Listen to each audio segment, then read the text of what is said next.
lagi kita dalam demonstrasi kontekstual coaching model Tirta. Bersama saya Novi Puspitasari sebagai coach. Dan yang menjadi coach pada kasus pertama ini adalah Pak Guru Ahmad. Kasus berasal dari coach sendiri, yaitu Pak Ahmad yang merasa belum puas dengan hasil pembelajaran dalam materi kisah Nabi. Walaupun sudah menggunakan metode yang beragam, namun Pak Ahmad belum merasa maksimal mengajar. Jam 8 pagi, Pak Ahmad mendatangi coach di ruang kelasnya di saat siswa sedang berolahraga. Assalamualaikum Bu Novi. Waalaikumsalam. Maaf nih Bu Nov, saya mau datang mengganggu Bu Novi. Ada hal penting yang menjanggal dalam diri saya ini tentang proses pembelajaran, mau sedikit tukar pikiran begitulah sama Bu Novi. Bersedia? Ya, Ustaz Ahmad, terima kasih sebelumnya nih sudah percaya nih untuk datang ke kelas saya Ya. untuk sharing gitu. Sebenarnya tujuan apa yang ingin dicapai oleh Ustaz Ahmad nih dalam pertemuan kita ini? Begini Bu Nov, saya kan sekarang ini sedang mengajar tentang kisah Nabi. Namun anak-anak itu beberapa kali metode yang saya gunakan, jadi tidak tersampai dengan maksimal kepada anak-anak itu. Jadi saya merasa kebingungan bagaimana supaya anak-anak itu bisa cepat memahami materi yang saya sampaikan. Saya sudah berusaha menggunakan metode ini, metode itu, tapi anak-anak perkembangannya itu sedikit sekali setelah dievaluasi. Begitu masalahnya. Nah, kalau boleh saya tahu nih Ustaz Ahmad, metode apa saja yang sudah Ustaz Ahmad gunakan selama ini? Salah satunya saya sudah menggunakan metode demonstrasi. Ya, kemudian pakai gambar-gambar pada Nabi. Kemudian saya juga pernah hanya sekedar menceritakan begitu saja tentang kisah Nabi, tapi tidak terlalu efektif untuk membuat mereka itu memahami kisah Nabi yang saya terapkan itu, Buno. Oh, berarti dengan gambar sudah, Ya, dengan bercerita sudah, demonstrasi. Ini menarik sekali. Demonstrasi itu seperti apa maksudnya? Demonstrasi itu ya saya mencoba untuk menceritakan dulu sekilas tentang kisah Nabi. Nah, kemudian saya mencoba memanggil beberapa orang siswa itu untuk di depan kelas mempraktikkan ada yang sebagai ini, ada yang sebagai itu, gitu. Tapi setelah saya evaluasi kembali, tetap nilainya begitu. Oh, Tidak. berarti demonstrasi yang dimaksud itu kayak semacam drama begitu. Ya. Saya menciptakan dulu kronologis kisah nabinya. Setelah itu saya bagi kelompok anak-anak. Saya membawa ada 4-5 orang anak-anak itu, ada yang berkelas sebagai nabi ini, ada yang berkelas sebagai orang tuanya, sebagai anaknya dan sebagainya. Cuman apakah saya yang salah menggunakan metode itu atau bagaimana? Soalnya setelah saya evaluasi anak-anak itu tetap pemahamannya tentang kisah itu sangat minim sekali. Oh, seperti itu. Ya, masalah. Ya, begini Ustaz Ahmad. Ustaz Ahmad sudah menyebutkan bahwa sudah melakukan demonstrasi ya. Berbagai metode. Ya. Kalau boleh saya tahu kelas berapa itu? Kelas 3. Kelas 3. Nah, sejauh yang sudah melakukan evaluasi tadi, kira-kira metode drama itu efektif nggak untuk penyampaian pembelajaran untuk kisah Nabi? Kalau menurut saya sih Sejauh ini. sejauh yang saya terapkan dibanding metode-metode yang lain sih memang lebih bagus sih metode demonstrasi. Tapi saya tuh belum puas dengan metode itu karena saya melihat kemampuan siswa itu masih sangat minim. Setelah saya tanya, saya evaluasi dari beberapa pertanyaan tentang kisah Nabi itu, masih banyak siswa-siswa itu yang belum bisa menjawab dengan tepat pertanyaan saya. Artinya mungkin apakah saya yang gagal dalam menggunakan metode ini, saya pikir, atau anak-anak yang memang kemampuannya yang hanya sebatas itu. Ya, itu yang saya bingungin. Coba Ustadz Ahmad pikirkan kembali, karena tidak dalam proses pembelajaran Ustadz Ahmad itu merasa puas. Dan pada saat apa itu? Pembelajaran apa pada saat itu? Oh iya, karena dulu pada saat saya menyampaikan materi,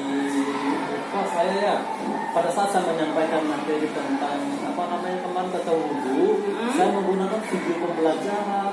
Apa jangan bisa kali ya kita pakai video pembelajaran itu kita terapkan kembali ke anak-anak supaya itu lebih efektif dan lebih membuat anak-anak itu menarik gitu.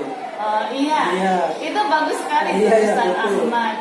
Nah, metode ataupun teknik yang kita pakai itu tidak selamanya satu, misalnya demonstrasi. Tadi Ustaz Ahmad mengatakan sudah sering menggunakan metode ini dengan bantuan alat-alat ini, tapi tidak merasa puas. Nah, tapi dengan menggunakan ada satu ya tadi materi yang kemarin itu ya, materi sebelumnya pernah saya terapkan tentang pada saat itu kan saya ikut workshop workshop tentang pembuatan video pembelajaran. Nah setelah itu saya mencoba membuat video pembelajaran itu dengan materi yang lain dan alhamdulillah siswa-siswa pun antusias dan senang menerima materi itu dengan menggunakan video pembelajaran. Cuma itu yang belum saya gunakan dalam pembelajaran materi yang ini kesana ini. Cuman saat tadi itu demonstrasi cerita itu saja. Cuman belum terlalu belum terlalu efektif gitu maksud saya. Nah tadi sudah Ustadz Ahmad sampaikan bahwa menggunakan video itu jauh lebih efektif ya dengan untuk pembelajaran kemarin ya. Pembelajaran sebelumnya. Wudhu itu. Nah sekarang Ustadz Ahmad nih sudah sedikit menyadari nih ada nih yang berhasil kan. Nah kira-kira untuk kedepannya nanti ini ada nggak keinginan Ustadz Ahmad untuk menggunakan video itu lagi? Saya akan mencoba membuat dulu video pembelajaran tentang kisah Nabi itu. Kalau nanti saya akan menerapkan, semoga nanti ya siswa-siswa pun merasa. Tapi saya yakin sih karena pengalaman sebelumnya itu siswa-siswi saya pada saat melihat video itu jauh lebih konsentrasinya itu lebih fokus. Jadi dari rasa senang gembiranya mereka melihat video itu sehingga konsentrasi penuh dalam menerima materi saya. Nah semoga dengan materi yang ini juga saya akan mencoba membuat video pembelajarannya dengan materi yang berbeda. Ya semoga jauh lebih menarik. Itu bagus sekali nih Ustadz Ahmad, saya dukung ini. Ya mudah-mudahan juga nih guru-guru yang lain juga ikut seperti semangatnya Ustadz Ahmad ini. Nah tinggal sekarang untuk kedepannya bagaimana nih Ustadz Ahmad bisa melaksanakan kegiatan pembelajaran dengan video ini? Apa Ustadz Ahmad akan melakukannya setiap pembelajaran atau bagaimana? Ya kalau kita melakukan setiap pembelajaran mungkin anak-anak juga akan merasa bosan lah ya. Jadi kita seling-seling lah dengan metode-metode yang lain. Ya. Jadi dan juga kalau untuk video pembelajaran itu kan kita lihat situasi materinya. Tidak semua materi itu kan bisa kita gunakan untuk video pembelajaran. Ada materi-materi tertentu yang menarik untuk divideokan. Ya termasuk mungkin materi saya ini tentang kisah Nabi. Nanti tinggal kita lihat di YouTube, di apa, kemudian kita desain, kita bikin video semenarik mungkin tentang kisah Nabi sehingga mereka tuh bisa lebih fokus. Bagus kan Ustadz Ahmad. Jadi Ustadz Ahmad sudah menemukan solusi apa yang terbaik yang bisa digunakan untuk mengajarkan kisah Nabi itu. Jangan kita bisa menggunakan video tadi ya. Jadi anak-anak bisa langsung melihat nih. Seperti ini itu mungkin jauh lebih efektif menurut Ustadz Ahmad. Nah selain daripada masalah itu, masalah anak-anak kurang tertarik dengan pembelajaran tadi walaupun sudah menggunakan demonstrasi untuk praktek drama dan sebagainya, mungkin ada masalah lain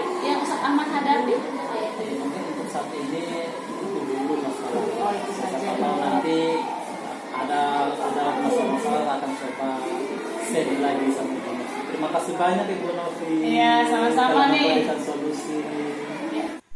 Dalam kasus yang kedua ini berasal dari pengamatan coach terhadap coach Febri, yang mana Febri pendiam dan kurang percaya diri untuk tampil setiap ada tugas demonstrasi.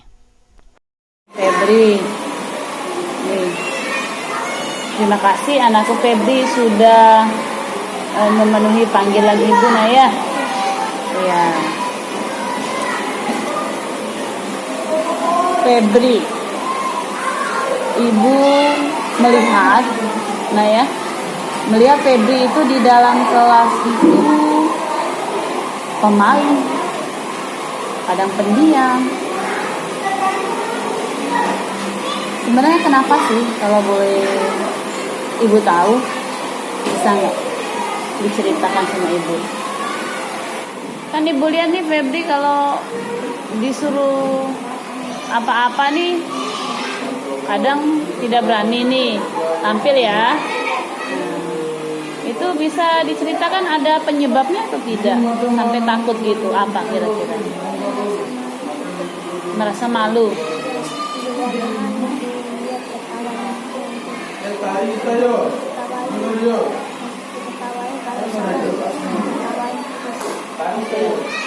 Terus nih, ibu mau tanya nih, berdasarkan takut diketawain ini, apa tujuan yang Febri ingin capai kalau sudah ketemu sama Ibu Novi? Ingin apa?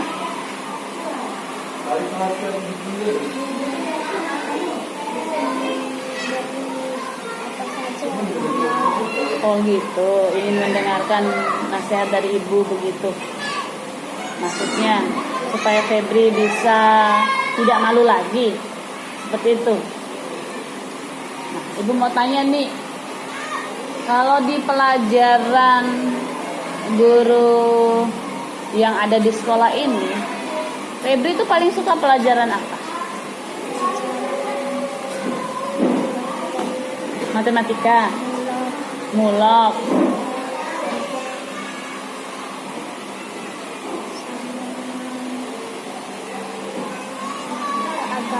agama. Paling suka pelajaran agama, matematika, mulok. Pernah nggak Febri tampil di depan pelajaran itu? Kenapa? Merasa malu. Merasa malu untuk tampil di depan. Bisa nggak ceritakan sama ibu perasaan saat Febri tampil di depan kelas itu, perasaan seperti apa yang Febri rasakan? Takut.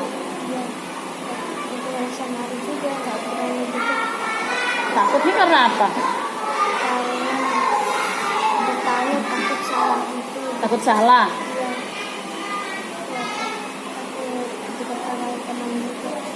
Takut diketawain teman. Kalau misalnya di rumah, Febri itu termasuk anak yang pemalu atau anak yang berani? Pemalu juga.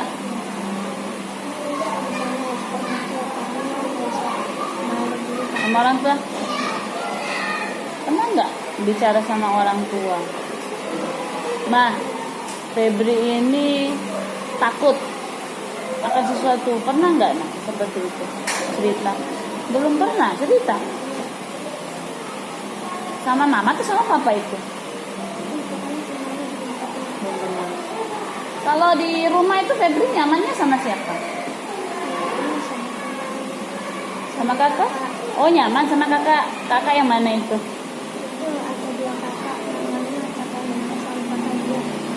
Nyaman kedua-duanya cerita.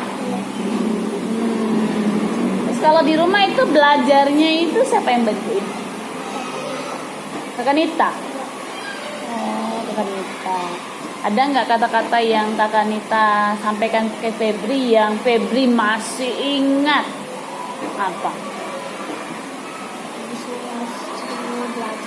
Belajar. Makan. Mandi. Gitu. Berarti nyamannya sama Kanita. Nah, kalau di sekolah nyamannya sama siapa? Ibu guru. Ibu guru siapa? Ibu guru Novi. Nah, kalau misalnya Febri disuruh tampil nih sama ibu guru, maunya Febri tampilnya bagaimana supaya nggak malu lagi? Oh, dinasehatin dulu supaya berani tampil, begitu. Baru Febri berani. Nah, kalau misalnya dikasih misalnya semacam hadiah, suka nggak Febri? Dipuji? Suka. Tapi kalau misalnya dinasehatin sama ibu, suka atau tidak? Suka sekali. Iya. Berarti Febri itu nyamannya sama ibu dan ingin tampilnya kalau ibu yang nasehatin dan suruh gitu. Mau tampil? Mau gitu. Nggak malu lagi. Nah, ini untuk kedepannya nih, untuk pelajaran kita nanti, jika ibu suruh tampil di depan kelas, Febri mau atau tidak? Mau, betul. Ya, kalau misalnya pelajaran guru lain, kalau misalnya ibu sudah Febri itu harus mau tampil atau berani. Bukan hanya di depan Ibu Novi, tapi juga di depan guru lain. Kalau misalnya ibu nasihatin seperti itu, kira-kira mau atau tidak? Mau gitu, nah. Alhamdulillah. Jadi Febri mau, nah ya. Ya, jadi Febri mau berani kalau disuruh tampil. Nah, itu anakku Febri. Berarti sekarang ibu tahu nih kenapa Febri ini nggak berani tampil. Ternyata Febri ini harus dinasehatin atau dekatin dulu sama ibu guru Novi, baru mau tampil. Nah, supaya nanti setelah Febri ini udah kelas 5 nih ya. Ini sekarang kan kelas 4 nih. Kelas 5 berarti wali kelasnya itu bukan lagi ibu Novi. Bagaimana itu? Merasa sedih? Gak ada ibu Novi. Kenapa? Soalnya ibu Novi kenapa?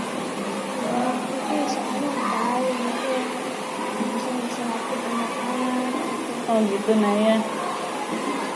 Nanti kalau di kelas yang lain apa yang Febri lakukan? Kalau sudah bukan wali kelasnya Ibu Novi? Untuk kelas lain,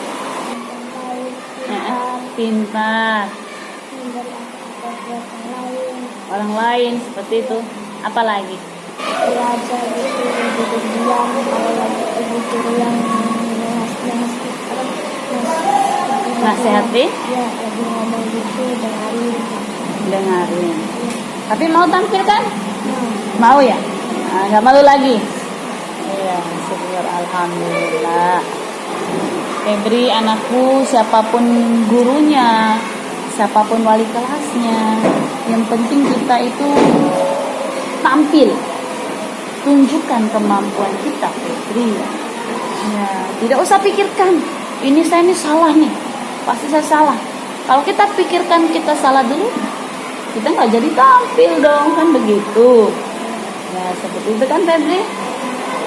Ya, jadi kalau kita mikirkan malu, kita nggak akan tampil. Jadi ibu akan tunggu Febri tampil di depan kelas dengan percaya diri dan semangat. Inilah Febri, gitu ya. Terima kasih Febri ya atas waktu yang sudah diberikan untuk ibu lebih mengenal Febri. Terima kasih atas waktunya. Ya, mudah-mudahan Febri bisa menjadi lebih baik di kelas. Karena ya.